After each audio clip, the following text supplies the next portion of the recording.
ലക്ഷ്മിക്ക് അറിയാം ഈ പുറത്ത് ഒരുപാട് ആളുകൾ LGBTQ അഗെയിൻസ്റ്റ് ആയിട്ടുണ്ടെന്ന്. അപ്പൊ അവരുടെ എല്ലാവരുടെയും വോട്ട് കിട്ടുകയും അവരവിടെ സ്ട്രോങ് ആയിട്ട് നിൽക്കാൻ നേരത്ത് ആ ഒരു ക്ലിപ്പുകളൊക്കെ വെച്ചിട്ട് അത് മിസ്ലീഡ് ചെയ്ത് പുറത്ത് ലൈക്ക് സർക്കുലേറ്റ് ചെയ്യപ്പെടുകയും ചെയ്യും എന്നുള്ളൊരു ബോധം ലക്ഷ്മിക്ക് ഉണ്ടാവാം മിക്കവാറും.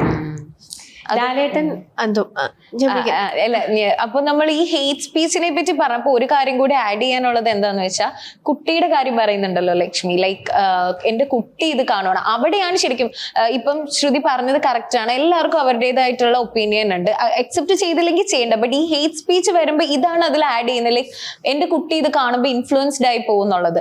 അപ്പൊ അതിൽ വളരെ ക്ലിയർ ആയിട്ട് പറയുന്നുണ്ട്, നമ്മള് സോഷ്യൽ മീഡിയ അല്ലെങ്കിൽ ഇതുപോലത്തെ ഒരു റിയാലിറ്റി ഷോ കണ്ട് ഇൻഫ്ലുവൻസ് ആയിട്ടല്ല നൂറേനെ കണ്ട് ഇഷ്ടപ്പെട്ടത്. അത് ജനറ്റിക്കലി അങ്ങനെ വരുന്നത് അവര് പോലും അറിയാതെ അങ്ങനെ ആയിപ്പോയതാണ്. അപ്പോ ആ ഒരു സ്റ്റേറ്റ്മെന്റിൽ ആക്ച്വലി ഒരു വാലിഡ് ആയിട്ടുള്ള ഒരു സ്റ്റേറ്റ്മെന്റ് അല്ല അത്, അല്ലേ?